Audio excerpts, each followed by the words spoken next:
First thing we're going to talk about is the stance. The stance has to be strong and it has to be ready. What does that mean? If I have to move my feet in some certain way to get myself into a stance, it's going to be too late.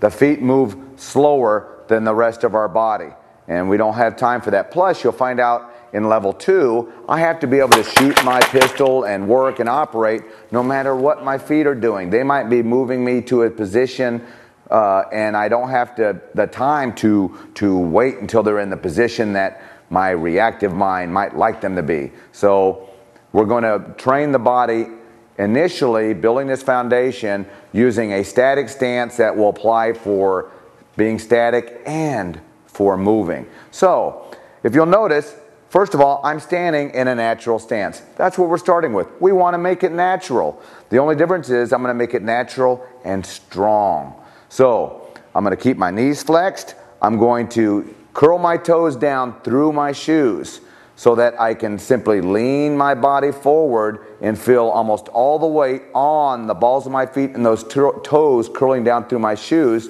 to keep my weight forward in an aggressive manner.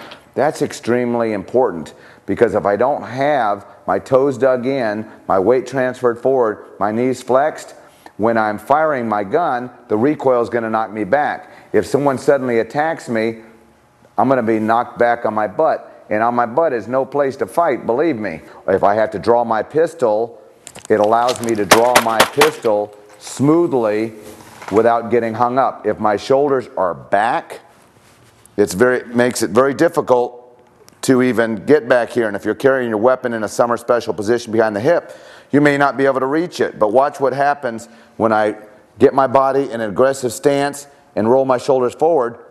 I can now get way over here. I can get wherever my pistol is. So if it's in this position here, very simple to draw. So we don't want to be flat-footed and standing straight up. If I'm standing straight up like this, very easy for me to go over backwards, including recoil knocking me off my platform. So we're going to keep it strong, aggressive, shoulders rolled forward, toes curled in to the bottom. And this is hands ready stance. Okay? Why hands ready? I'm not always going to have my pistol out in a state of readiness. You see, because if I'm all tensed up right here and I have my muscles already all tensed up, first of all, I can't hardly move. And I'll be wore out in about 30 seconds. So I'm just quasi-relaxed. As we present to the technique, if it was a block and guard, that's when my body tightens to the technique. Okay, so we've got a good stance here. You're going to curl those toes into the ground, flex your knees, lean forward slightly to where when you look down, you see your feet behind you. That's important.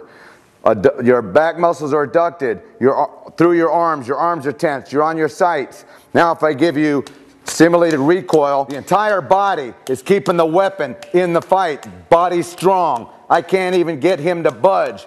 But the moment he relaxes his toes, over he goes, and the body and the weapon are out of the fight. So we got to keep the body strong in the fight, and that all starts with the toes. That's why we train static first. Once the body is out of the fight, the gun's out of the fight. We can't let that happen. So we keep the body strong.